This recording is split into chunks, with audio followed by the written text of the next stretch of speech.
Capítulo 9. Visiones de la oración. Introducción.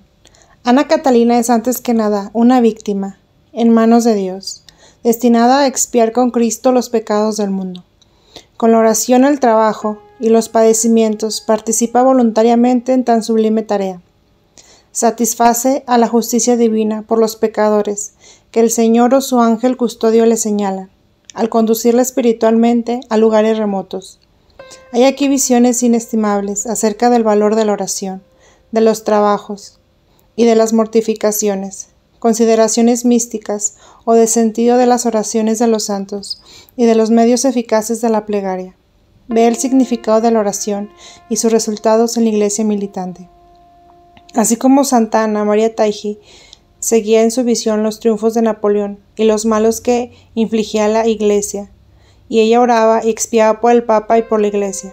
Igualmente Ana Catalina ha seguido visionariamente las ofensas a la Iglesia y al Papa, y ha expiado las culpas de los religiosos y seglares, aplacando la cólera divina con sus voluntarias satisfacciones. 1. El valor de la oración. Me hallaba en un espacio inmenso y luminoso, y a medida que me fijaba en el horizonte, aquel espacio se ampliaba más y más. Me fue mostrado el valor de las diferentes oraciones en la presencia de Dios. Todas ellas estaban señaladas en unas grandes tablas blancas y parecían divididas en 4 clases. Unas oraciones habían sido escritas con magníficos caracteres de oro, otras con letras color de plata, otras con letras oscuras, y las últimas negras. Estas habían sido luego borradas con una raya. Todo lo miraba yo con alegría, pero temiendo no ser digna de entender el significado, apenas me atrevía a preguntárselo a mi guía. Lo que está señalado con letras de oro, me dijo, es la oración de aquellos que tienen la intención de hacer sus obras buenas en unidad con los méritos de Jesucristo, renovado con frecuencia esta intención, los cuales están pronto también a obedecer sus mandatos y a imitar sus ejemplos. Lo que está señalado con letras de plata es la oración de los que no piensan unir sus obras con los méritos de Cristo, pero son piadosos y oran con sencillez de corazón. Lo escrito con letras oscuras es la oración de aquellos que, aunque no están tranquilos, si no se confiesan y comulgan con frecuencia y rezan todos los días, sin embargo, son tibios y hacen sus obras solo por costumbre. Finalmente, lo escrito con letras negras y luego borrado es la oración de aquellos que ponen toda su confianza en las oraciones vocales y en las buenas obras que creen practicar, pero no cumplen los mandamientos, ni hacen lucha contra sus pasiones desordenadas. Esta oración no tiene valor alguno en la presencia de Dios, por eso está borrada. De la misma manera están borradas las buenas obras de aquellos que se afanan mucho en hacer el bien, pero solo tienen presente al hacer su propia honra y provecho temporal. 2. Diversas enseñanzas sobre la oración. Dios no resiste esta oración. Se refiere a la oración hecha con los brazos en cruz, pues su Hijo único ha perseverado orando así hasta su muerte. Acerca de la Santa Cruz de Coesfeld, se me ha dado a entender que la gracia está vinculada a este lugar, a fin de que haya aquí una barrera contra el mal, y que lo mismo sucede con los demás lugares, donde veneran tales imágenes. Por lo que obra milagros y es la constancia y confianza en la oración. Muchas veces veo la cruz venerada y conducida a procesiones espirituales, y veo también que son oídos, y se ven libres de males aquellos que reciben confiadamente la gracia por medio de ella, pero otros los veo cubiertos de tinieblas. Desde niña he tenido la costumbre de orar todas las noches, pidiendo el divino auxilio en todos los casos desastrosos, como caídas, incendios, y después he visto muchas representaciones de aquellos peligros, que eran felizmente conjurados. Cuando por ventura omití esta oración, no dejaba entonces de ver o de oír alguna desgracia, de lo cual deduzco no solamente la necesidad de esta oración espiritual, sino también la utilidad de comunicar a los demás esta convicción mía, a fin de que se muevan a esta obra de caridad, que consiste en que rueguen por el prójimo aquellos que no ven como yo los defectos de esta oración. 3. La eficacia de la oración de los justos en la tierra y de los santos en el cielo. Me vi en un espacioso lugar que no era de naturaleza terrena. El suelo que me sostenía o en el cual me mecía era transparente, como una gasa a mis pies. Veía la tierra, como de noche, y en ella muchas imágenes. Alrededor se transparentaban, en espacios ilimitados, ejércitos de espíritus formando coros. No eran propiamente santos, sino almas orantes que tomaban algo de abajo y de arriba lo cambiaban. Tomaban oraciones, oraban, velaban, pedían auxilio de coros más altos, los cuales, enviando auxilio de regiones más altas, atendiendo a sus súplicas, entraban ya más, ya menos en las regiones de la luz. Los más altos eran los santos, los que me rodeaban. Parecían almas destinadas por Dios para ver los peligros de la tierra y pedir auxilio. Cada uno de los oficios y estados parecían tener ahí almas que rogaban por ellos. Todo lo que me rodeaba era activo en mutuas obras de caridad. Yo también oré, porque he visto 1000 necesidades, y Dios envió auxilio en medio de sus santos. En efecto de la oración se manifestaba instantáneamente.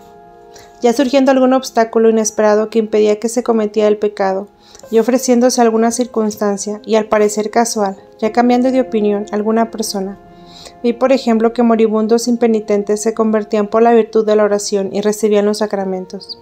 Vi a otros que habiendo dado caídas peligrosas o estando a punto de ahogarse, se salvaron por la oración.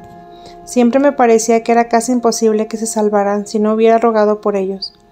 Vi que lo que había de ser causa de la ruina de alguno era removido como leve paja mediante la oración. Admiré la justicia de Dios. Mi guía me exhortó de nuevo a orar y a pedir a mis conocidos que oraran por la conversión de los pecadores, por los sacerdotes, para que sean firmes y constantes en la fe, pues se acercan tiempos difíciles y los enemigos de la religión católica no perdonan. Medio alguno para introducir a la Iglesia el cisma y la discordia. La confusión será cada vez mayor. 4. Veo un cuadro de ángeles y santos y el efecto de la oración. Mi guía me subió a lo alto como por una escalera infinitamente elevada, y vi desde ahí que otras almas que hacían oración en diversos lugares fueron subidas como por hilos. Yo estaba arriba, a unas 5 gradas bajo el nivel de una grande y admirable ciudad resplandeciente. Se descorrió por ambos lados una especie de cortina azul inmensamente grande, y vi el interior de aquella reluciente ciudad. Las calles de los palacios y los jardines confluían en centro donde todo brillaba con singular fulgor, de tal modo que no resistían mis ojos a tanto esplendor. Allí donde me dirigía con el deseo durante la contemplación, se me mostraba otro orden de santo y de ángeles, y yo pedía su intercesión a todos los coros de santos y a todos los ángeles. Vi que las vírgenes y los mártires eran quienes primeramente ofrecían sus ruegos ante el trono de Dios. Después venían los coros y la Santísima Trinidad parecía acercarse, como un sol saliendo de entre nubes. Vi ahora estos coros como si fueran pequeñas formas lúcidas, cual ángel luminosos, pequeños y finos. Vi a los querubines y serafines, ángeles alados, cuyas alas eran rayos de luz que incessantemente se movían. Vi también otros coros de ángeles y arcángeles y a los ángeles custodios. Con las santas vírgenes vi a muchas que habían vivido en estado de matrimonio, como Santa Ana, y otras de los primeros siglos, a Santa Cunegunda, y a otras mujeres castas, pero no había Magdalena. En estos jardines no vi animales ni aves. Cuando miraba el suelo delante de mí, veía las gradas donde estaba. A la izquierda y a la derecha era todo ceniciento, y mirando a la cortina era de color azul. Por detrás, como si fueran islas, vi toda clase de ciudades, campos y jardines. Estos lugares eran de la tierra, que se levantaban a medida que mis ojos se dirigían hacia ellos. Vi ahí muchos que hacían oración. Sus oraciones eran como vías que componían de palabras luminosas, o como cartas que subían al cielo, y entraban en el pecho de los ángeles y de los santos, en cuyos rostros se reflejaban, con mayor resplendor, dirigiéndose al trono de Dios. He visto que algunas oraciones eran negras y caían del suelo, otras que habían quedado incompletas, fueron apoyadas por otros y encaminadas al cielo. Vi en los ángeles mucho movimiento, pues subían y bajaban. Lo mismo vi en los santos, vi que fueron socorridos muchas necesidades. Por ejemplo, la de algunos barcos que estaban en peligro de zozobrar. No deja de ser extraño el vivo deseo que siempre sentía de ver lo que se ocultaba detrás de la cortina. Creo que me ha salido sangre de la cabeza durante la gran visión, en que se me ha mostrado la intercesión de los santos, pues en ella vi mucho respecto a penas amargas y trabajos. Mientras cada uno de los santos presentaba ante el trono de Dios lo que había sufrido por los pecadores, se representó ante mis ojos lo que pasaron, y vi todas las espinas de la corona, y otros instrumentos de la pasión. 5. Ve la dignidad y virtud del Santo Rosario. Vi el rosario de María con todos sus misterios. Cierto piadoso solitario había honrado a la Madre de Dios, tejiéndole guirnaldas de flores. Tuvo una inteligencia profunda de la significación de las flores y hojas de aquellas guirnaldas, las cuales eran ofrecidas por él cada vez con mayor fervor. Entonces la Virgen pidió para él una gracia y a su divino Hijo. La gracia fue concedida y es el Santo Rosario. Vi el rosario rodeado de 3 órdenes de hojas de diferentes colores, en las cuales están representados en figuras transparentes todos los misterios de la Iglesia, del Antiguo y del Nuevo Testamento. En el centro del rosario estaba María con el niño, por un lado rodeada de ángeles y por otro de vírgenes que se daban las manos unos a otros. La cruz salió de un fruto semejante a la manzana del árbol prohibido, penetrada de parte a parte. Su color era especial y estaba llena de pequeños clavos. En la parte interior ostentaba la imagen de un mancebo, de cuya mano salió un sarmiento que se extendía por los brazos de la cruz, en la cual se veían otras figuras que sorbían el jugo de racimos. La unión de los granos estaba formada por rayos o hilos de diferentes colores, entrelazados a modo de raíces, según su significación natural y mística. Cada uno de los Padres Nuestros estaba rodeado de una guirnalda de hojas, de entre las cuales salía una flor, en la que se veía la imagen de alguno de los misterios, dolorosos o gozosos de María. Las Aves Marías eran estrellas de piedras preciosas. En ellas estaban figurados por su orden los patriarcas y ascendientes de María, en obras que se referían a la encarnación y a la redención. De esta suerte, el rosario comprende que el cielo y la tierra a Dios, a la naturaleza y a la historia, y a la restauración de todas las cosas, mediante el Salvador que nació de María. Este es el rosario tal como la Madre de Dios se lo ha dado a los hombres, siendo la devoción que más le agrada. Pocos lo rezan bien, solo la gracia, la sencillez y la piedad pueden comprenderlo. Velado y distante de todo terreno, solo se acercan a las almas mediante la meditación y el ejercicio de esta devoción. 6. De la manera de orar. En verdad que el enemigo trata de impedir al hombre que haga oración, y cuanto más devota es esta oración, mayor empeño pone él en combatirlo. Sobre este punto me fue mostrada una vez esta semejanza, que me hallaba en una hermosa iglesia y vi a 3 mujeres que hacían oración. Detrás de ellas había una figura horrible, la cual empezó a halagar a la primera de las mujeres, que no tardó en dormirse. Se acercó luego la segunda con el mismo intento, pero no pudo conseguirlo del todo. Habiéndose llegado a la tercera, la golpeó y maltrató tanto que tuve gran compasión de ella. Pregunté a mi guía qué significaba aquella visión, y él me respondió que era un símbolo de oración. La primera mujer había empezado a orar sin fervor ni gravedad, y por eso se durmió luego el demonio. La segunda era mejor que la primera, pero también tibia. La tercera era buena y su oración muy fervorosa, por lo cual la tentación fue más violenta, pero felizmente la rechazó. Es oración especialmente agradable a Dios lo que se hace por los demás y sobre todo por las almas del purgatorio. Rogando pues por ellas, pone uno su oración a buen rédito. Yo por mi parte me presento delante de Dios, sumo Señor como sierva suya, y hago mi oración diciendo: haz, Señor, de mí lo que sea tu voluntad, y me retiro tranquila, pues un Padre tan bueno y amoroso no puede menos que darme pruebas de su bondad. Las almas del purgatorio sufren tormentos indecibles. La diferencia entre los tormentos del infierno y los del purgatorio está en que aquel que no han sido de desesperación, mientras que en el purgatorio reina la esperanza. El mayor tormento de la condenación es la cólera de Dios. De esta cólera podemos concebir alguna idea pensando en el espanto de una persona que ve venir sobre sí a un hombre encendido en ira, y no le es posible huir de su poder y de sus amenazas. 7. La oración del peregrino, 25 de julio de 1821. El peregrino no procede con solemnidad y gravedad, recita sus oraciones con ansiedad, una después de otras, lo más brevemente posible. A menudo veo toda clase de malos pensamientos pasarle por la cabeza. Tiene la apariencia de bestias extrañas y feas. Él no las retiene ni se apega a ellas, pero no las desecha tampoco con presteza. Parece como si no se hubiese habituado a ellas. Estos pensamientos corren por su mente, como por un camino ya abierto y acostumbrado. El peregrino comenta: es demasiado cierto. Veo salir de la boca de los que rezan una línea de palabras, que surge como una flecha de fuego y penetra hasta Dios. Veo y reconozco aquellas palabras, la forma de los caracteres con los que suelen escribir los que rezan, y leo algunos de ellos. Estos caracteres de escritura varían en los diversos hombres. En la misma corriente de la oración algunas frases son de fuego, otras más pálidas, otras corren lejos, algunas transportan y son más breves. En fin, sucede como cuando se escribe. 8. ¿Cómo presta ayuda a los necesitados? Siempre que en mi camino hay alguna necesidad para cuyo remedio quiere el Señor escuchar a los hombres alguna oración, soy conducida al lugar donde está el necesitado. Veo en tales casos al punto de raíz del mal y muchas veces una escena en que se muestra por completo.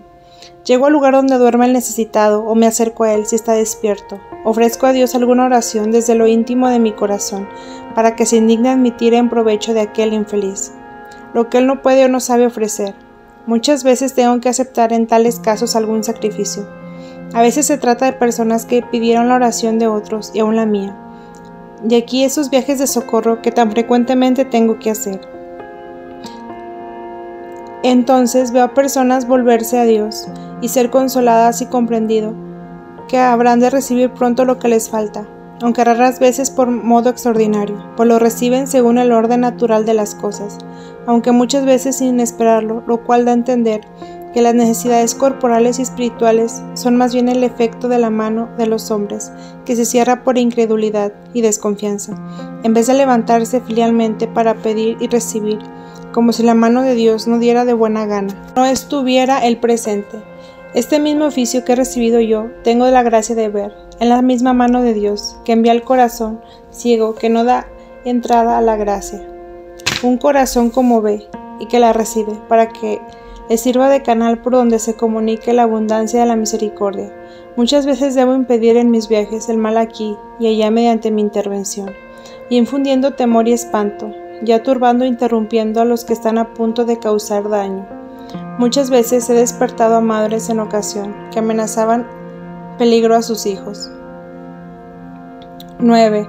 Obras y oraciones en favor de los necesitados.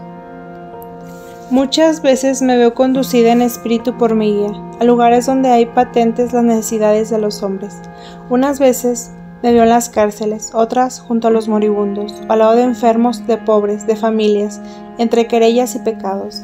También veo muchos malos sacerdotes, veo oraciones desagradables a Dios, abuso a los sacramentos y de las cosas santas.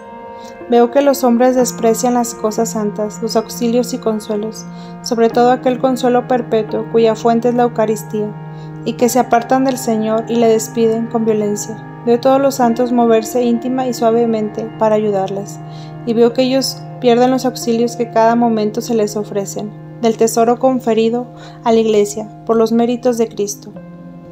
Esto me duele en el alma.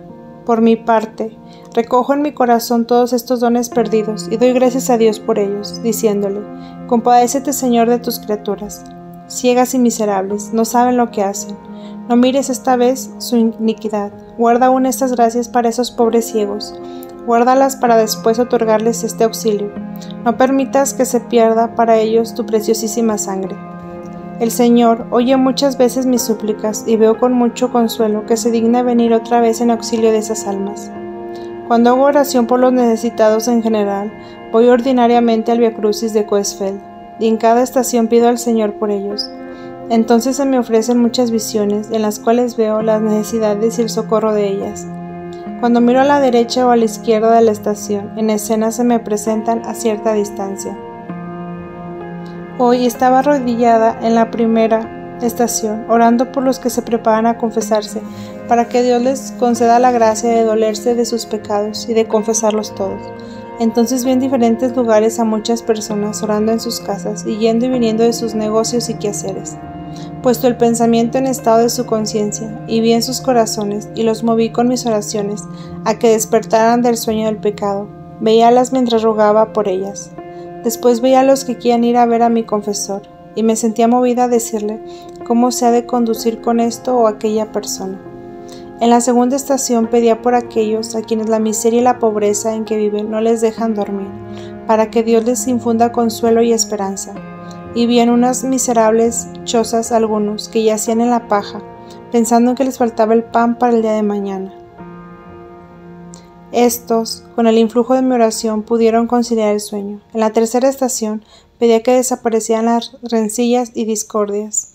Vi a un labrador que vivía en grave discordia con su mujer.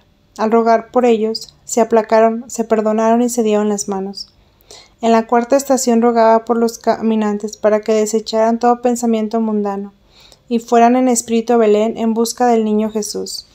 Vi alrededor de mí a muchos hombres que iban en diferentes direcciones, llevando las provisiones en la espalda. Uno de ellos iba muy distraído en pensamientos mundanos. Rogué por él y vi tropezando con una piedra en el camino. Cayó por tierra y dijo: «El demonio es quien ha puesto aquí esta piedra». Pero al punto se repuso y quitándose el sombrero empezó a orar tranquilamente y dar gracias a Dios. En la quinta estación rogaba por los cautivos que, habiendo perdido la esperanza, no piensan en el tiempo santo, privándose así de este magnífico consuelo. Entonces era yo también la consolada, lo demás se me había olvidado. 10. Se muestra el bien que puede hacer en estado de enfermedad. Cuando pensaba en que estoy postrada en mi cama, en tan lamentable estado, decía el Señor: «Ay de mí, otros ayudan y trabajan, mientras yo estoy aquí sin movimiento». Le pedí a se dignara darme alguna obra que pudiera hacer. Entonces vi de repente una taberna donde disputaban varios hombres. Rogué a Dios de corazón que se aplacaran estos hombres, y vi en efecto que se avinieron a punto y recobraron la paz. Después me acordaba de caminantes pobres, carentes de auxilio. Vi de repente a un hombre triste y miserable, que se arrastraba por el camino y no tenía que comer, ni sabía dónde iba a pasar la noche. Me moví a compasión al verla y pedí por él. Entonces apareció un caballero que le pregunté a dónde iba y de dónde era. El caminante contestó y nombró las ciudades de cuyo nombre no me acuerdo. El caballero le dio algunas monedas y continuó su camino. Admirado quedó el hombre contemplando aquel dinero. Eran como 4 duros en muchas piezas. No acertaba a explicarse la razón por las que le habían dado tan considerable suma. Dios es admirable, dijo. Si hubieran llegado a la ciudad antes, no habría reunido tanta cantidad. Entonces vi que estaba pensando en qué iba a emplear aquel dinero. Todavía me parece que le estoy viendo. Después me condujo mi guía a un lugar donde había unos 20 enfermos, cuyas llagas exprimir con mis labios para curarlos. Mi guía me indicó esta obra de caridad y yo lo hice ciegamente. Fuimos atravesando puertas y paredes hasta donde estaban los enfermos, y él me dijo lo que yo tenía que hacer. Veo las cosas penetrándolas de parte a parte, y aunque haya muchas personas alrededor de los enfermos, todavía los veo. Los enfermos parecen dormidos o desmayados. Cuando los voy a socorrer, después mejoran. En Westfield he socorrido a varios de ellos esta misma noche. Algunos los conozco, en particular un muchacho de 12 años de quienes ha de informarme. Solo en países cristianos acudo con tales auxilios. En los países remotos de paganos voy como navegando sobre la oscuridad, y pido a Dios muy complacida que ilumine a sus moradores. 11. Asiste a enfermos espirituales. También he tenido que asistir a enfermos espirituales. Fui conducida por mi guía a un hospital espiritual lleno de enfermos, de toda clase de enfermedades, de diferente estado, sexo y condición. Había allí innumerables hombres y mujeres a quien yo conocía y otros desconocidos. Mi guía bendecía agua que yo llevaba en la calderilla. También llevaba reliquias de santos, pero solo las usaba en secreto. Todos aquellos padecían enfermedades espirituales que consistían en pasiones y pecados, y estas pasiones se reflejaban exteriormente en el cuerpo. Su situación se manifestaba en la mayor o menor pobreza o comodidad de su lecho. Yacían sobre la paja en la tierra, otros en camas limpias o aseciadas, en lo cual se veían sus disposiciones buenas o malas. Unos estaban acostados, otros podían sentarse en la cama. No hablé con ellos ni ellos conmigo, pero cuando los vendaba o exprimía con mi boca sus llagas, o las rociaba con agua bendita, o los tocaba secretamente con reliquias, se alegraban y sanaban. Los que habían pecado por pereza tenían las manos o los pies paralíticos. Los inclinados al robo o seguir malos caminos padecían espasmos o convulsiones, o tenían llagas en los miembros respectivos. También había enfermos de la cabeza, eran los que se atormentaban a sí mismos, con inútiles cavilaciones. Parecían que tenían embargados los sentidos y que fluctuaban y daban con la cabeza contra algo, y después recobraban la razón. Me dieron mucho que hacer los moradores de esta ciudad y los de otros lugares, así como los protestantes, entre ellos una joven que padecía algo de rigidez. Tenía esta joven a lo largo de su cuerpo moretones, a modo de venas, y parecía estar amorotonada a fuerza de golpes. La rocié con agua bendita y la curé. A fin de mi trabajo fui ayudada por algunas vírgenes. Mi guía me reprendió severamente porque seguía creyendo que no hacía nada, pues por lo visto todo venía a ser obra mía. Dios emplea a cada uno de diferente manera. Llegué luego al hospital de soldados de todas clases, que estaba no sé en qué lugar, defendido de la intemperie. Veíanse en él alemanes y extranjeros que parecían prisioneros y venían en carros. Muchos de los que conducían estaban vestidos con casacas grises. Algunos parecía que se elevaban un tanto en el aire, los cuales tenían el alma enferma, y su enfermedad se manifestaba en dolencia corporal, como en el otro hospital. Yo estaba ahí, ayudaba, curaba y vendaba y hacía vendas. En mi compañía iban santos que me ayudaban y ocultaban a mis ojos. Como en una noche oscura, cuanto había ahí de vergonzoso, pues muchos de estos infelices estaban desnudos. Por último llegaban otros muchos enfermos, con heridas corporales. Estos no yacían en el aire, sino en tierra. El olor que exhalaban las llagas de las enfermedades espirituales era mucho más fétido que el de las corporales. Aquellas proceden de lo íntimo del corazón. Los corporales no causan tanta repugnancia exterior como las del alma.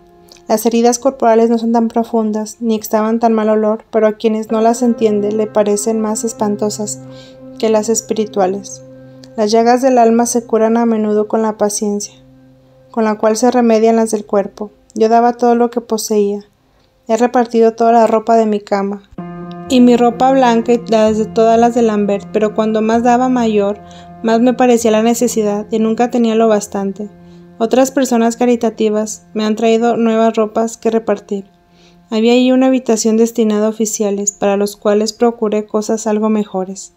Entre ellos había algunos enemigos míos, y me alegré de poderles hacer algún bien. A uno de ellos no podía servirle, porque pedía caprichosamente un médico en quien concurrían circunstancias tales que no había quien las reuniese todas.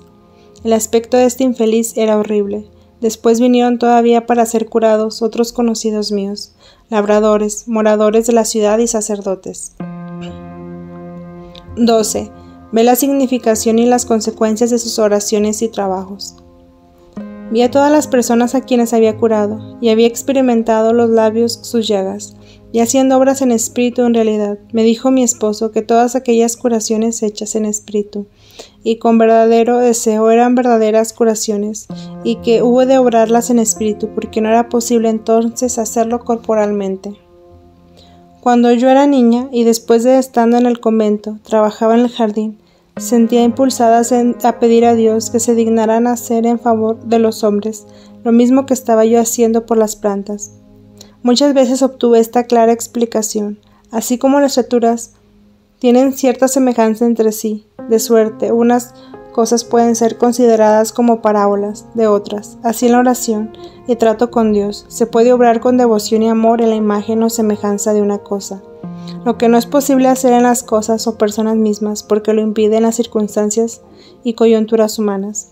Así como alguna imagen o semejanza puede ilustrarme, conmoverme y motivarme con relación a aquello que representa. Así puedo ejercitar el amor y la solicitud que no me ha esperado mostrar directamente, para con esto o aquella persona, en la imagen o semejanza de ella poseo. Pues, si esto lo hago en Jesús y por Jesús, el mismo Jesús lo transmite, mediante sus méritos a las mismas personas. Por esta razón, Dios misericordioso en mi oración, y deseo de ayudar a otros, me muestra tantas imágenes vivas de diferentes trabajos, en los cuales pido salvación y auxilio de este o aquel.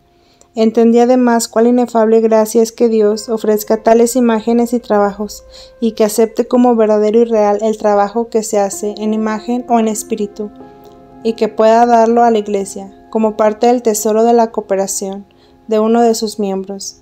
Pero este trabajo y cooperación en favor de otros ha de hacerse en la Iglesia, en unión con los méritos de Jesucristo. Los necesitados y extraviados solo pueden recibir auxilio de la Iglesia, en cuanto son miembros del cuerpo de la misma Iglesia, y por consiguiente, la virtud saludable que hay en ella debe ser animada, difundida, como acá en el cuerpo. En esto consiste la cooperación, todo lo cual es más fácil de expresar. Me parece cosa por demás admirable que casi todas las noches haya de hacer tan largos viajes y tenga tantas cosas que obrar, muchas veces pensando en esto que me ha dicho. Cuando estoy viajando ayudando a alguno, todo me parece natural y verdadero. Mas de aquí me hallo enfermo y miserable, todo he estado dentro de casa. Acerca de esto se me hizo la siguiente advertencia. Todo lo que desea hacer y padecer de todo corazón por Jesús en favor de la iglesia y del prójimo, se hace y se padece realmente en la oración. 13. Sufre por el abate Lambert, 9 de diciembre de 1820. Esta noche no me ha dejado en paz a la Madre de Dios. He estado sentada a un lado cosiendo con mucha diligencia una gorra, y se la he mostrado diciéndole que la hacía para su hijo, y pidiéndole que aliviara a Lambert, que se encuentra enfermo. Esto se me hacía muy fuerte, pero no porque no me eso deja suplicar, diciendo, es preciso. Yo únicamente pedía que él sufriera con paciencia de modo que no recibía detrimento alguno de su alma, consuelo. Solo pedí alguno, pero para él. Tuve que aceptar muchas penas porque era forzoso padecerlas. Cuando así oraba había muchos enfermos, unos detrás de otros, por todo el mundo. Me dijeron que también a estos debía socorrer. Cuando tengo un momento de gracia se me ponen todos delante. Así he pasado gran parte de la noche orando, trabajando y visitando a los enfermos. Con alegría supe que al mediodía me enviaba a Lambert un saludo y que se sentía mejor y había comido con apetito. 14. Sufre por los desórdenes del carnaval. Tengo que ver los horrores de la disolución, aún los pensamientos y la maldad interior de los corazones, los lazos que tiene con el demonio, las vacilaciones y la confusión de las almas, y finalmente sus caídas. En todas partes veo al demonio y tengo que correr, que deslizarme, padecer, persuadir, pedir a Dios y ofrecerme a padecer el castigo. Entre tanto veo el ultraje que estos insensatos hacen al Redentor y Salvador mío. Lo veo desgarrado y cubierto de sangre y de salivas. Veo las diversiones, al parecer inocentes, en toda su espantosa desnudez y en todas las consecuencias. Lacerada de esta suerte por el espanto y la compasión, paso de un martirio a otro y alcanzo aplazamiento, gracia en favor de los pecadores.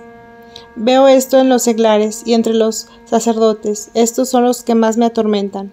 Tan abatida estaba que ya no podía sufrir más, y supliqué al ángel de la guarda que indujera a los ángeles custodios de varios individuos, que me causaban mucha compasión, a prestarles auxilio.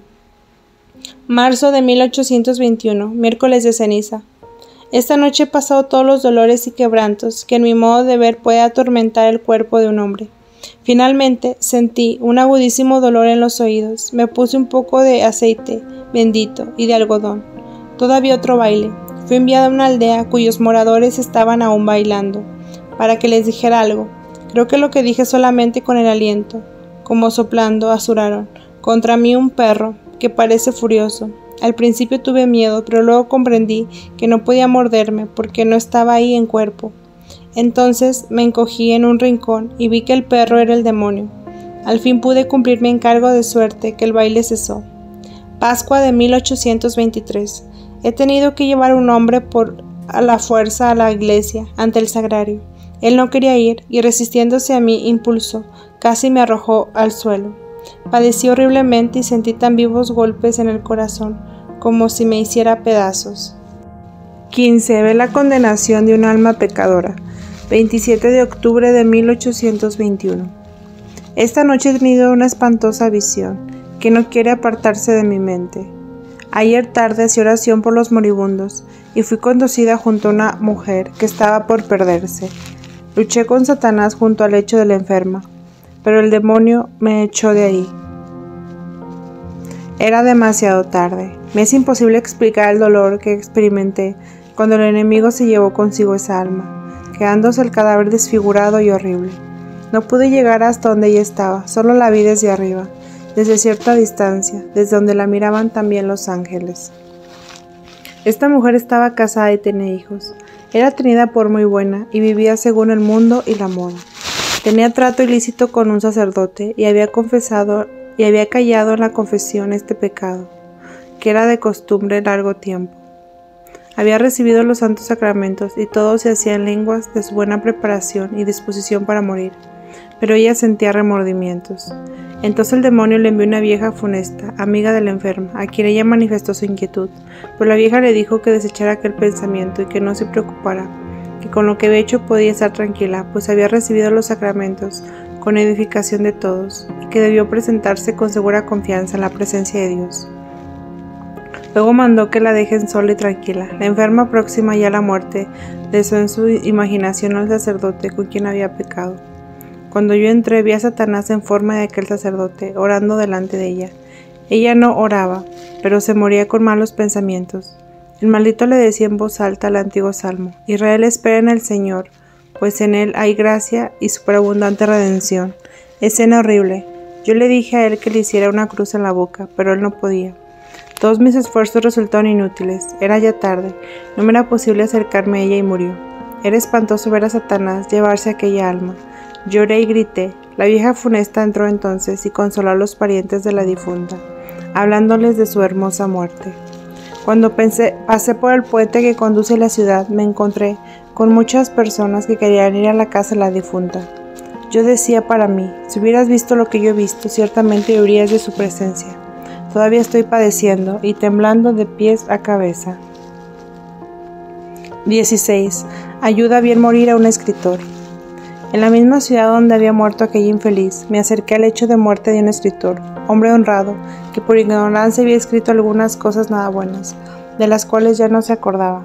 Se había confesado y recibido el viático y después, por instigación del demonio, le habían dejado solo lo que le insistía. Entonces se le presentó el enemigo en varias formas, atormentándole y angustiándole en gran manera. Puso delante del moribundo la imagen de muchos quienes hacían daño con lo que había escrito. Esto le afligió mucho. Así iba a expiar a aquel hombre, enteramente abandonado, pero mi guía me condujo a su lado, y en mis oraciones logré que viniera apresuradamente un sacerdote.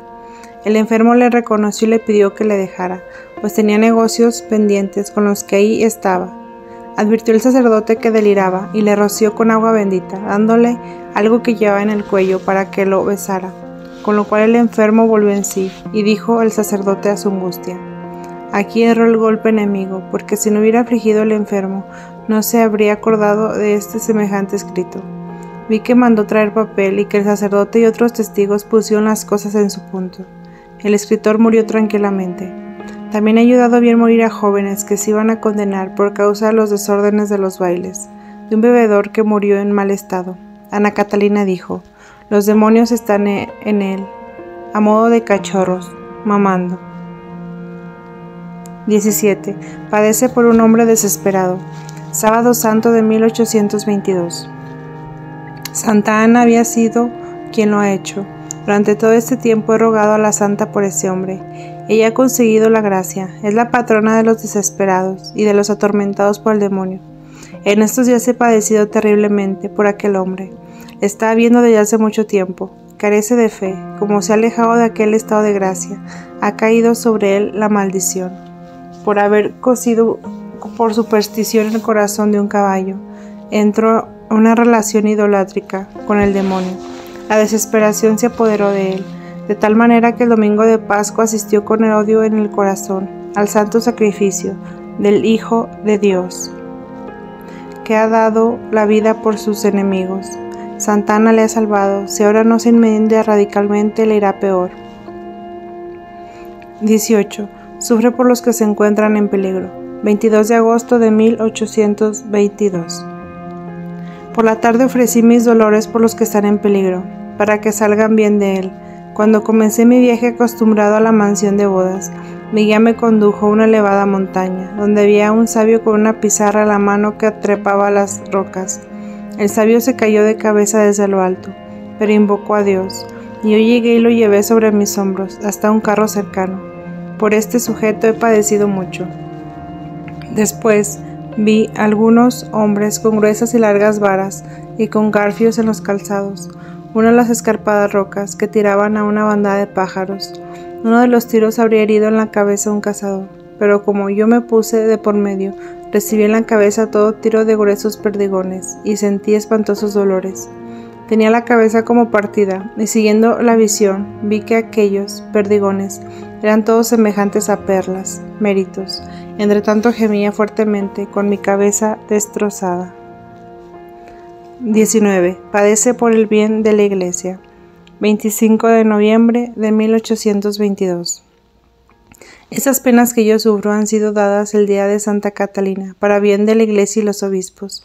Hoy he visto la vida de este santo mártir, Santo Tomás de Canterbury, y las persecuciones que padeció, y he tenido siempre delante la tibieza y flaqueza de los pastores de nuestros días, cosa que me desgarra el alma. 20. Porque la Iglesia fue fundada en Roma, mayo de 1823. Creí morirme de dolor, pero no obtuve consuelo alguno. Ofrecí mis padecimientos por aquellos infelices que, careciendo de todo auxilio y consuelo, desdeñan los santos sacramentos. Estaba muy débil, pero vi en torno mío de cerca y de lejos sobre la tierra innumerables escenas dolorosas de enfermos extraviados, de moribundos y prisioneros, privados de los auxilios de los sacerdotes y de los santos sacramentos. Rogué a Dios para que los socorriera, pero obtuve esta respuesta: no lograrás gratuitamente esta gracia, pues debes merecerla con tu trabajo. Ofrecí hacerlo así, y fui a parar en un mísero estado. Me fueron atados cuerdas a los pies y a las manos, de las que tiraron en direcciones contrarias tan fuertemente, que creí que me desgarraban todos los nervios. El cuello se me torció violentamente, los huesos del pecho se me levantaron, y la lengua se me quedó seca y pegada al paladar. Estaba a punto de morir, pero me consolaba saber que con mis padecimientos eran socorridos muchas personas. He visto tanta desolación en la Iglesia a consecuencia de las faltas, negligencia y delitos. Aunque aquí entre nosotros son muy graves los males, todavía son mayores en otros lugares. He visto eclesiásticos en tabernas, con malas compañías, mientras se morían sin sacramentos, muchas personas que estaban confiadas a sus cuidados. He vuelto a ver cómo las sectas secretas destruyen por todas partes, con gran habilidad, la iglesia de San Pedro. Trabajan muy activamente con todo género de instrumentos, corriendo de una parte a otra y llevando consigo piedras arrancadas del edificio. Debieron dejar el altar, pues no pudieron llevárselo. Vi profanar y despojar una imagen de la Virgen. Me lamenté en presencia del Papa, de él que él pudiera consentir que entre los demoledores hubiera tantos sacerdotes. Vi por la razón que la Iglesia ha sido fundada en Roma, pues esta ciudad era el centro del imperio del mundo y tenía comunicación con todos los pueblos. Vi también que Roma permanecerá como una isla, como una roca en medio del mar, cuando todo se convierte en ruinas en torno suyo. Vi que Jesús dio esta fuerza de San Pedro y que en premio de su sinceridad y fidelidad le puso a la cabeza de todos los apóstoles. Cuando el Señor dijo a San Pedro que le siguiera, él entendió que sería también crucificado. Al ver a aquellos sectarios me quedé maravillada de su arte y habilidad. Tenían muchas máquinas y todo sucedía según habían calculado. Nada se derrumba por sí solo, las piedras parece como se desaparecen de entre las manos. No hacían ruido, miraban atentos a su trabajo destructor y ponían en juego todo género de malas artes. Algunos se entretenían en edificar, primero destruían lo que era santo y grande, y luego levantaban construcciones vanas y superficiales. Quitaban piedras del altar y con ellas hacían escaleras a la entrada. 21. Ve el caso del padre Gasper. Los exorcismos no producirán en ningún efecto, porque mi enfermedad no procede de ningún espíritu malo, solo pueden ayudarme las bendiciones, la compasión y las oraciones en favor de aquellos por quienes padezco. Siempre he tenido desde que me acuerdo una fe inconmovible en nombre de Jesús, y he socorrido a otros y me he ayudado a mí misma invocando este santo nombre. Estoy segura de haber tomado sobre mí en este santo nombre todo lo que ahora padezco. He visto muchas enfermedades curadas por el padre Gasper. Estas enfermedades me eran desagradables porque procedían de una raíz pecaminosa. 22. Amonestada por Jesús, se consuela de sus dolores. 20 de enero. Pedía yo a Dios con muchas instancias se dignase concederme, en gracia de mis otros grandes padecimientos, alivio del mal que me atormentaba en el bajo vientre. Mi esposo me respondió: ¿por qué me lo pides hoy? ¿No será lo mismo mañana? ¿No te has dado por completo a mí, para que haga en ti lo que me plazca? Quiero entregarme enteramente a Él, para que haga en mí su voluntad, que dicha la de padecer. Bienaventurado los que son burlados y despreciados. Todo esto lo ha merecido, y sin embargo estoy atendida con excesivo honor. Si fuera arrojada en medio de un camino y cubierta de salivas y pisoteada, besaría los pies de todos los que así me trataren. Santa Inés también padeció mucho, he visto sus dolores. Me cuesta mucho trabajo aceptar los dolores de las personas poco sufridas, pues cuando los estoy padeciendo, no dejo de advertir en mí una insoportable tendencia a impacientarme, que me es preciso vencer. Hasta aquí me he conservado maravillosamente bien durante esta larga enfermedad. Ordinariamente de noche, a veces de día, veo delante de mí a un lado una mesa blanca de mármol, en la cual hay todo género de vasos con hierbas y jugos, y veo venir ya unos santos, ya otros mártires de uno en uno, y otro a prepararme remedios, que son mezclados y pesados en una balanza de oro. Generalmente son jugos de hierbas. Frecuentemente tengo que oler un ramo de flores o exprimir alguna sustancia con los labios. Estas medicinas calman a veces el dolor, pero de ordinario solo sirven para dar fortaleza y poder padecer los extraños y entrelazados dolores que se siguen enseguida de tomarlos. Todo esto lo veo suceder con tanta claridad y orden que algunas veces he temido al confesor, paseándole y andando y volviendo en mi habitación, tropezara con la mesa cargada de medicinas. Capítulo 10. Visiones de trabajos en la viña del Señor. Introducción. El 20 de noviembre de 1820, Ana Catalina dijo: «Hace 20 años que mi esposo me envió a la mansión de bodas, donde me tendió en el tálamo nupcial sobre el cual permanezco hasta ahora». Con estas palabras descorrió un tanto el vuelo de su vida de expiación. La mansión de bodas es la iglesia militante. Es muy extensa, pues abarca toda la cristiandad. Hay en ella huertos, jardines, árboles, frutos, establos, vacas, ovejas. Hay trigales y viñedos. Parte en buen estado, parte en malo, que significan los diversos estados espirituales de los prelados, sacerdotes, religiosos, monjas, fieles, herejes y cismáticos. Al final del año eclesiástico, el divino esposo controla las pérdidas y las deudas. Las deudas las pagan y expían las almas místicas como Ana Catalina, con oraciones, trabajos y sufrimiento. La vidente recibe conocimiento del significado de las frutas, su influencia benéfica o nociva. Al referirse a las mieses y a las vides, expresa admirablemente que el trigo pesado terrenal es la carne, el cuerpo, y que el vino liviano espiritual es la sangre, el alma. Primero, ve a la iglesia en forma de matrona. Adviento de 1819. Fui a Belén y encontré a la anciana matrona sobre el camino que lleva a la mansión de bodas. Estaba cubierta de tumores y de llagas que ocultaba bajo el manto deslucido. Invocando a San Javier, logré vencer la náusea y chupé las llagas de esa matrona. Entonces salieron rayos de luz de ahí, que esparcieron gran claridad. Esta acción me resultó extremadamente dulce y placentera. A mi derecha apareció una señora radiante de luz, que quitó a la matrona el manto deslucido y duro, la revistió con su propio manto y desapareció.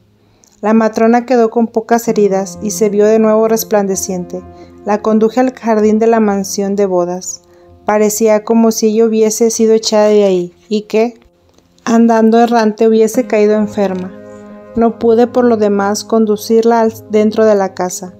Encontré en el jardín muchas hierbas malas, casi todas las flores estaban sofocadas, porque los jardineros habían dividido y subdividido todo, y cada uno hacía según su parecer. No se consultaban, y bien poco se cuidaban del hombre de experiencia que estaba sobre ellos. Encontré también a este enfermo, y entendí que él nada sabía de las malas hierbas. Basta que no le crecieron bajo la misma ventana, en forma de cardos y de espinas. Entonces quiso que todo eso fuese arrancado y limpiado. La matrona que había recibido el manto de María lleva consigo un tesoro en un recipiente, un don santo obtenido por ella, pero que ella misma no conocía exactamente. Este tesoro es la misericordia espiritual y fuerza de la iglesia, que los que estaban dentro de la mansión de bodas ya no deseaban o no comprendían. Pero esta potencia crecerá de nuevo en silencio, y los que se oponen a ella saldrán de la mansión de bodas, y todo será restaurado. 2. Las obras de oración y de expiación aparecen en forma de labores de viña. 20 de junio de 1820. Fue conducida por mi guía a una viña situada al occidente de la mansión nupcial. Se hallaba en la viña un estado lamentable. Muchos de sus sarmientos eran buenos y robustos, pero no habían sido podados ni ordenados, ni la viña estaba abonada ni cultivada. Las vides se hallaban entre ortigas, algunas muy altas y otras pequeñas. Ahí donde la cepa era buena, las ortigas crecían altas y recias, pero no punzaban tanto como las pequeñas, que este gran número se acercaban y consumían vides más endebles. En toda la viña no se veía ni camino ni sendero, todo estaba abandonado y cubierto de maleza. Vi en ella muchas casas hermosas, pero tan abandonadas que hasta en las puertas había cardos y ortigas, y en las ventanas había brotado la hierba. Adentro estaba en el más perfecto orden todo cuanto pertenece a la viña. Vi ahí sacerdotes sentados, leyendo y estudiando toda clase de libros inútiles. Ninguno salía a cultivar la viña. En el centro de ella había una especie de aldea en torno a la iglesia, pero no había camino alguno que condujera a la iglesia. Todo estaba lleno de malezas y toda la iglesia cubierta de verdín.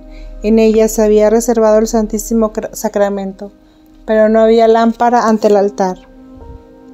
Tan pronto como llegué a la viña, conocí que estaba ahí, cerca de los huesos de San Liborio.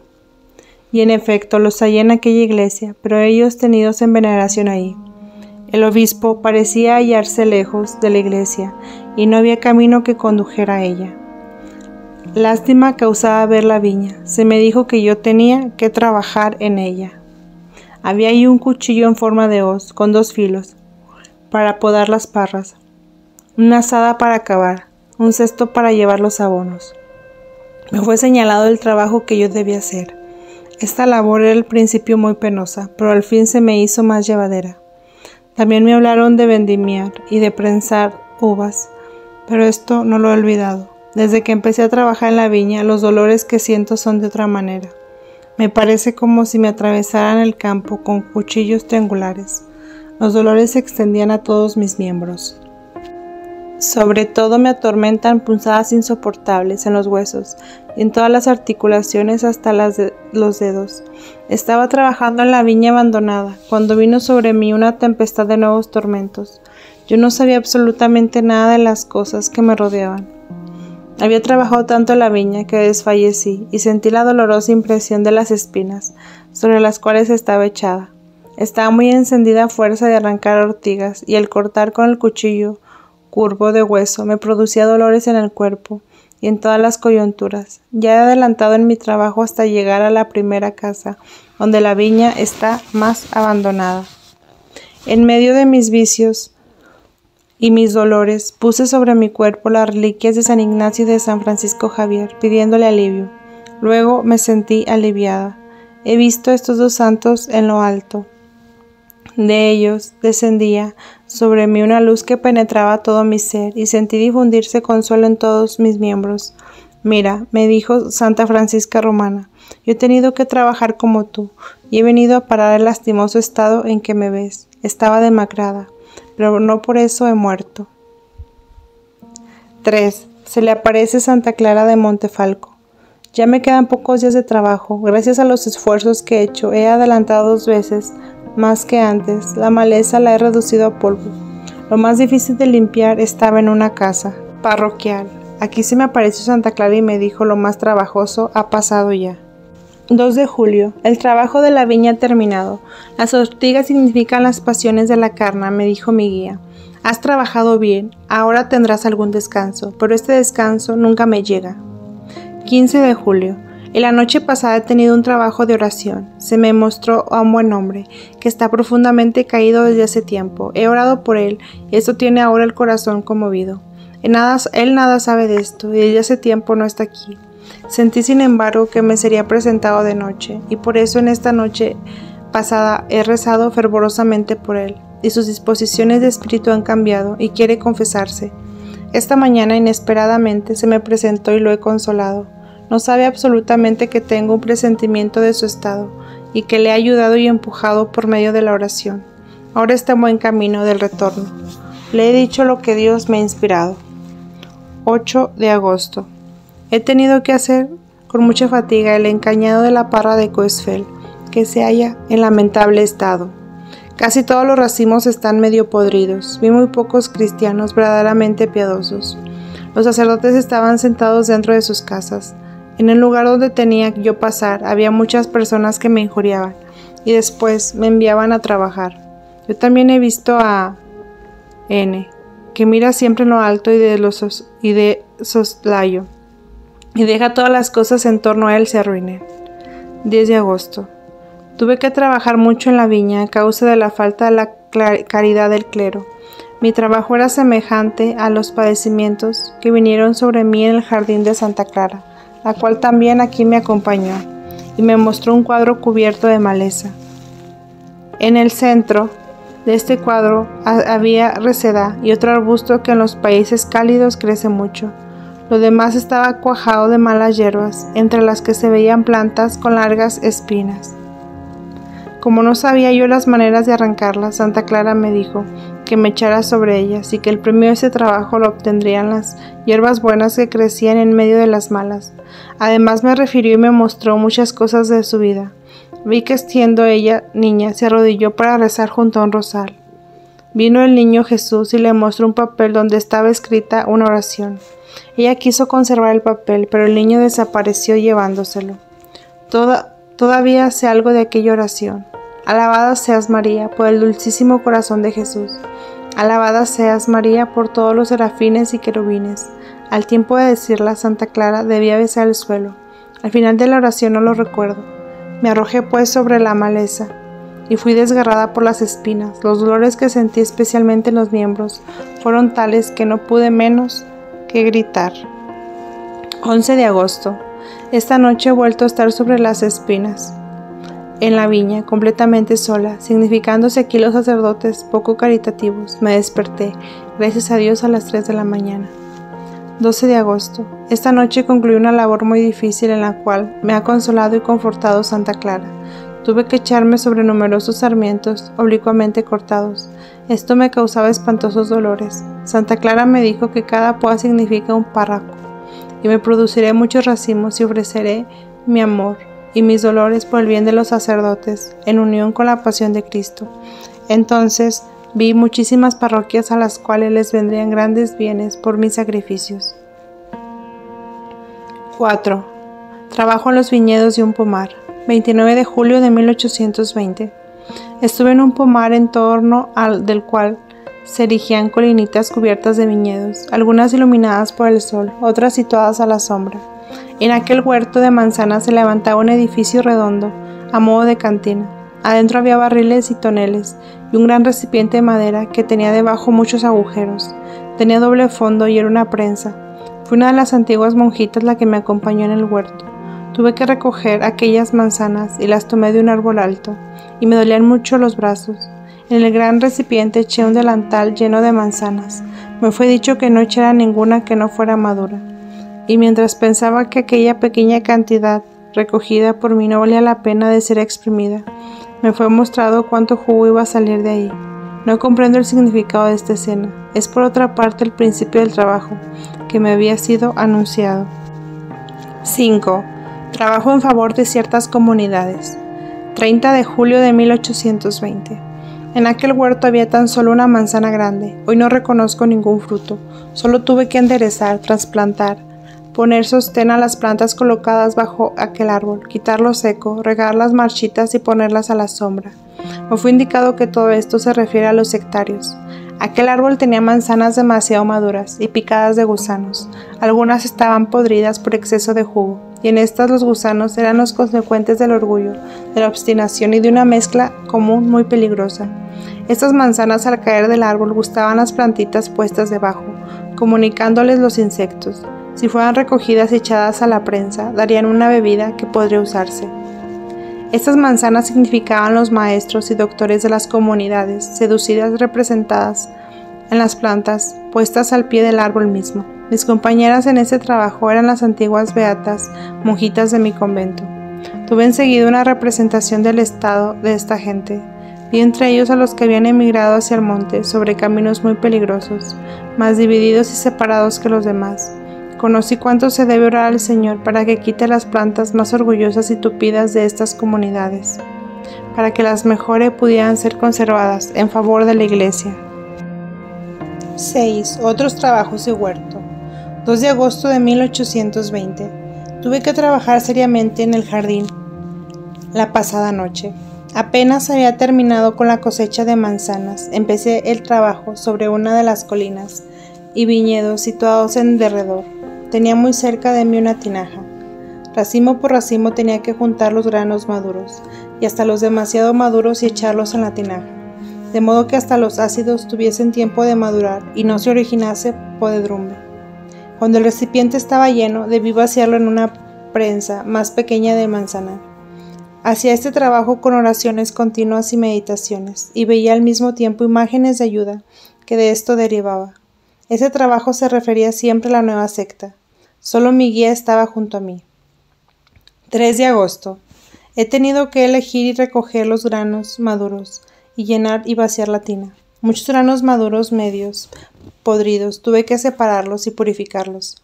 He completado yo un buen trabajo, y me fue mostrado que está dando fruto. 7. Trabaja en los viñedos de algunos obispos. 5 de agosto de 1820. He tenido que trabajar tanto la pasada noche en la viña que me siento cansada. Había racimos monstruosamente grandes, grandes como mi estatura y muy pesados. No sabía cómo hacer para transportarlos. Me fue dicho que eran las viñas de los obispos, y reconocí los racimos de cada obispo. Recuerdo, entre otros, la viña del vicario general, del obispo de Ermelo y hasta uno que está por venir. Tuve que elegir y recoger muchos granos maduros. Como no sabía cómo transportar esos racimos, me acordé que cuando era niña transportaba sobre la cabeza, inclinándome atados del pasto para las bestias, que eran más gruesos que yo misma. Entonces me arrastré bajo esos racimos, y como temía dañarlos, los cubrí cuidadosamente con musgo y pálmanos. Así los llevé felizmente a la cuba. Entonces tuve otra pena, porque la cuba reventó, pero me consolé porque me fue dicho que esto debía suceder así. Todo esto lo hice estando en continua oración. Me fue dicho que regresé unos granos de 3 racimos para restaurarme. Entre estos estaba el racimo del vicario general. No puedo decir lo que esto significase. 8. Trabajo en los viñedos del clero. 5 de septiembre de 1820. Tengo que trabajar y viajar desde el día de la Natividad de la Virgen hasta la fiesta de San Miguel. Han venido los ángeles de muchos lugares. Estoy llamada en tantísimos lugares para trabajar como obrera. La pasada noche me fue dicho que había quitado las ortigas de muchas parroquias, las espinas de muchos viñedos, y ordenado y podado las vides, y las uvas maduraban ahora, pero que toda clase de bestias y de ladronzuelos la desolaban, y que yo debía poner vallas con obras de oración. Vi cómo por obra mía las uvas se engrosaban, los racimos se colocaban, cómo eran prensados y luego un jugo reubicado corría sobre la tierra. Esto quiere decir que cuando la vida se despierta en los hombres, retomando la piedad, entonces luchan, son oprimidos y sufren tentaciones. Me fue dicho que había abonado y purificado los viñedos, pero ahora tenía que hacer vallas alrededor, para que los racimos no fueran robados por la persecución y por la seducción. Ahora vi tiempo que los racimos maduran y deben ser custodiados. Vi entonces innumerables comunidades bajo el símbolo de viñedos, en las cuales yo debo hacer eso, lo cual debe suceder en el tiempo que corre entre la Natividad de María y el día de San Miguel. 9. Significado de la vid y los sarmientos. 7 de septiembre. Fui conducida a mi viña y vi que mi faena estaba por terminarse. Tenía que recoger de entre la maleza los abrojos, las espinas y ortigas, para hacer que ellos un vallado protegiera la viña, cuyo fruto estaba madurando. Vi otra vez la viña de Liborio, con sus calles de cepas y los frutos de mi trabajo. En las aldeas había mucho fruto, en las ciudades poco. La iglesia donde descansó Liborio la vi despierta, pues había caído en manos de los protestantes. Tuve que levantar cuidadosamente con oraciones la cerca de la viña.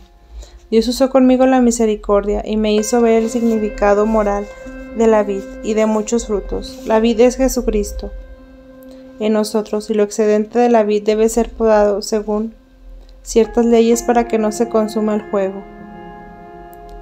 el jugo, que debe convertirse en granos y vino, en el sacramento de la sangre de Cristo, que ha rescatado nuestra sangre pecadora, y debo hacerle pasar cambiándolo de la caída del resurgimiento, de la muerte a la vida. Esta poda, según ciertas leyes, significa espiritualmente la supresión de lo superfluo, la abstinencia y la mortificación para que lo que hay en santo en nosotros pueda crecer bien, florecer y llevar vino.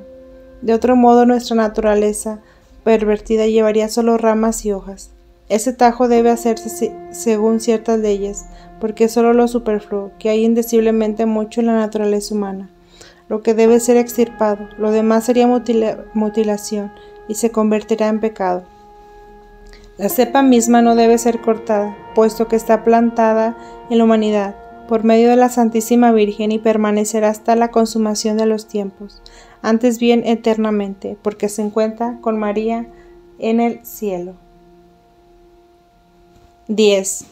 Ve el significado de otros frutos y árboles. Me fueron explicados otros muchos frutos. He visto un árbol espiritual resplandeciente de dorada luz. El suelo donde están las raíces parecía un monte o un escollo sostenido en el aire, de piedras coloreadas como cristales muy preciosas. El tronco era un verdadero torrente de luces de oro. Los gajos y las ramitas, hasta en los nervios y ramificaciones de las hojas, estaban formados por densos y más finos hilos luminosos de diverso color y forma. Las hojas eran de luces verdes y amarillas, de diversas formas. Tenía 3 coronas de ramas a modo de coros, uno bajo, otro en medio y otro en el vértice. Estaban circundados de 3 coros angelicales, y sobre la cúspide posaba un serafín sombreado, en torno por sus mismas alas. Tenía un centro con la cual señalaba algo alrededor. El coro más alto recibía rayos y efusiones de luz y de fuerza de Dios mismo por medio de aquel serafín, como también rocío celestial y vigor. Aquel coro que se encontraba cerca de la mitad del árbol, que tenía toda clase de flores y de frutos, se dilataba delante de estos. Los 2 coros estaban inmóviles, es decir, obraban y ejercían oficios sin dejar sus puestos e impartían órdenes del coro angelical, más abajo que se circundaban la parte inferior del árbol. Estos ángeles se movían y llevaban los frutos espirituales del árbol a innumerables jardines celestiales de su especie, puesto que cada fruto tenía su jardín, el cual se dividía en muchos otros, según sus variedades. Este árbol universal que nace de Dios, los jardines, eran las diversas clases de frutos que brotan del árbol proveniente de Dios. Sobre la tierra había los mismos frutos, pero gastados en el seno de nuestra naturaleza caída, y más o menos venenosos a causa de usos pecaminosos a los cuales habían servido. Habían caído bajo la influjo de los espíritus planetarios. En cada uno de estos jardines he visto nuevamente el árbol en el centro. Este árbol con ramas llevaba los frutos de todas las especies de su género, que nuevamente se propagaban en torno cada una de las variedades. En cuanto a los jardines, he visto imágenes de la significación y esencia de lo que ha representado y expresado por estas plantas. He visto el sentido de sus nombres en la lengua universal. La influencia de los santos sobre las plantas era maravillosa. Parecía que algunas de ellas, por medio de los santos, fuesen libradas de la maldición y del influjo de los espíritus planetarios, y puestas en ciertas relaciones con aquellos santos mismos, se convertían en remedios y contravenenos de algunas enfermedades. Efectivamente, lo son estas bajas regiones terrenas en ciertas enfermedades que veo en forma de pecados que han tomado cuerpo. Así en los jardines celestiales tienen eficacia en el significado de sus formas, contra faltas y pecados que allá arriba veo bajo el aspecto de enfermedades espirituales. 11. Significado de las nueces. En uno de estos jardines se encontraba una casucha o tienda que tenía su propio significado. He visto abejas de una calidad superior, grandes y pequeñas, con sus miembros aéreos como de luz, los pies como flechas, las alas como de plata, no pueden describirlas mejor. En aquellos jardines de frutos y flores había colmenas para su uso. Donde trabajaban, todo ahí era transparente. Fui instruida respecto de aquellas abejas y su trabajo, sus formas y significación, tanto bajo el aspecto moral como bajo el físico, pero lo he olvidado. Fui llevada a muchos de esos jardines, y he visto maravillas de las más interesantes. Todo lo he conocido y sabido antes que fuera molestada. Así me fue enseñado que la significación de la nuez en la lengua universal es la lucha y persecución. Por eso la he visto crecer junto a la iglesia. Yo misma he recogido algunas y dado otras. Vi también junto a los nogales muchísimos cuadros de toda clase de luchas y de combates, en escuadras enteras, luchas de 2 en 2. He visto a 2 que se peleaban armados de varas, y ninguno alcanzaba a vencer al otro, hasta que uno echó polvo en el ojo contrario, y así prevaleció. Aquel quiso de nuevo levantarse y luchar, pero debió quedar debajo. Este cuadro era ridículo, y aquellas figuras estaban vestidas como hoy. Me fueron reveladas, en las diversas clases de nueces, las distintas especies de luchas y de contrastes, y me fue dicho el significado de aquel duelo. Me fue enseñado como este misterio de la lucha, de la persecución, de la discordia, que está expresado en las nueces de aquel jardín espiritual. Después de la caída del primer hombre y por influencia del espíritu maligno, se ha echado el germen de la lucha, del odio y del padre asesinato. En cada jardín yo era introducida en una casucha y me sentía enferma, y me era indicado cómo la especie y la misteriosa encina de los frutos recogidos, bajo condiciones y bendiciones y mezclados con otros, se hacían más saludables con tales o cuales casos. Desgraciadamente todo ello no recuerdo más que algunos fragmentos. Por ejemplo, me fue dicho y vi también el motivo por el cual se debe, el día de San Juan Bautista, punzar las nueces en el árbol, en forma de cruz con una astilla o con una espina, y dejarlas suspendidas de las ramas, hasta que haya llovido encima de ellas. Luego deben ser cocidas y confitadas con miel, para hacer entonces un excelente remedio para el estómago debilitado. Me fueron indicadas otras cosas necesarias para prepararlas, pero las he olvidado. He visto clara y distinguidamente la íntima razón de todo esto, que según la limitada inteligencia humana es aún para mí imposible de concebir. Supe también que el aceite de nuez es dañino, y supe la causa de ello. Me fue mostrada cómo vuelve inocuo y se hace cocer dentro del trozo de pan, que absorbe enteramente las partes venenosas. He visto una misteriosa relación de esto con San Juan Bautista, aquella incisión de las nueces en forma de cruz, el exponerlas, luego a la lluvia y al volverse después útiles y saludables para el estómago. Se refiere a las obras preparatorias del precursor y a su bautismo. El pan tiene relación con el Santísimo Sacramento, el óleo con la Santa Unción y la consagración sacerdotal. En cuanto al daño que proviene, el estar a la sombra del nogal, tuve una sensación material de ello. No fue jamás posible permanecer a la sombra de un nogal, situada en el claustro de nuestro convento, donde otros tranquilamente trabajaban y lavaban. Yo sentía siempre una sensación dolorosa y sofocante a su sombra, y prefería los ardores de los rayos del sol. 12. Ve los efectos de la manzana, del higo, del albaricoque, de la cereza y del árbol, del bien y del mal. Me fue dicho y enseñado acerca de las manzanas muchas cosas, todo ordenadamente y muy distinto, y sus diversas relaciones, como en el asunto de las nueces. He visto algunas cosas de la manzana, que tenía 6 granos de semilla colorada, uno de los cuales, absorbido convenientemente en ciertas enfermedades, podía sanar hasta a un moribundo.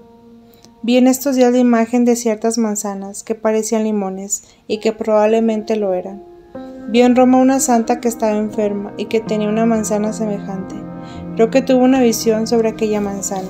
He visto que un esclavo, por cierto delito, fue metido en una cueva, donde había serpientes venenosas, y que en aquella santa dio la manzana a su médico, para que la llevase el esclavo y pudiese, por ese remedio, librarse del veneno. He visto efectivamente cómo aquel, comiendo la fruta, sanó de las picaduras de serpientes, y fue conducido a la presencia del emperador. Y otro caso semejante con una manzana de aquella especie, la cual, cocida con leche y miel, era un remedio saludable contra las fiebres más violentas. Había en esto cierta relación a la fiesta de María, creo que la Inmaculada Concepción, como también con la historia de la participación de este misterio. Vi algo sobre el higo, pero no recuerdo ya la concatenación de las cosas. Resultaba un excelente remedio preparado juntamente con la manzana. Por separado era dañoso. La manzana debía en todo caso predominar y ser preferida al higo, de aquel árbol celestial sobre el cual he visto, bajo los coros angelicales, recogidos todos los frutos espirituales. Las manzanas y los higos pendían unas junto a los otros. He visto también muchas cosas acerca del fruto del árbol del pecado, es decir, del bien y del mal. Este árbol allá en el paraíso era por debajo muy ancho y tenía una alta y aguda cumbre. Después de la caída, tuve la propiedad de seguir su impulso natural hacia la tierra. Las ramas se curvaban, entraban en tierra y brotaban luego afuera, en otros troncos, cuyas ramas hacían luego lo mismo, y de tal modo que un solo árbol formó muy pronto un bosque. He visto en las regiones calurosas del oriente a muchas gentes vivir en la sombra de semejantes árboles. Las ramas principales de este árbol no tienen ramificaciones secundarias. Las hojas son grandes, como un escudo de guerra. Los frutos quedan ocultos entre las hojas. Conviene buscarlos y entonces se encuentran, siempre un número de 5, recogidos en un racimo. Son agridulces, no tienen ya buen gusto. Son amarillos y con venas rojas como sangre. He visto también un cuadro de albaricoques. He visto que en una comarca de su país son malditos y mortalmente venenosos. He visto que allá los hombres, por obra de magia, preparaban con los albaricoques una bebida maléfica para excitar a la lujuria. La enterraban con abono y con toda clase de destilaciones. He visto que por este medio caían en las más espantosas abominaciones, y que por eso el fruto era maldito, de tal modo que los que lo comían se ponían furiosos y se mataban. He visto que otros pueblos inocentes de estas malicias penetraron en aquella región, y que los persas les daban frutos para perderlos, pero por la ayuda de Dios estos frutos les fueron inocuos del todo. He visto llevar estos frutos también al exterior para causar daño, pero eran nocivos solo en el lugar de origen. He visto 2 especies de ellos, uno crecía en aquel país, sobre árboles parecidos de troncos delgados. Estuve también en un huerto de cerezas, y vi que ellas significaban ingratitud, adulterio y traición. Eso tiene relación con la pulpa dulce y el carozo duro y amargo. Del orar he visto un emperador que se hacía una corona, cuando amenazaba tempestad para no ser alcanzado por el rayo. Fui advertida y lo he visto por mí misma, que las exhalaciones de este árbol tienen fuerza y poder contra los temporales. He visto en esto una relación con la Virgen Santísima. Todo esto lo veía claro y maravilloso. He visto el misterio de las plantas antes de la caída del hombre y de la naturaleza con él. Después de la caída vi la influencia de los espíritus planetarios sobre los hombres y sobre las plantas. He visto muchas propiedades secretas de las plantas que usaban y abusaban los paganos, y las he visto por medio de Jesús y de su iglesia, en la lucha contra los espíritus planetarios, significándolos, poniéndolos en relación con varios santos y diferentes usos de santificación. 13. Trabaja en varios campos de la diócesis. Agosto-septiembre de 1821. Estoy muy cansada y abatida a causa del gran trabajo en muchos campos, cuyos patrones conozco. Tengo que sembrar y después trabajar con el rastrillo, pero sin caballo y con rastrillo sin mango.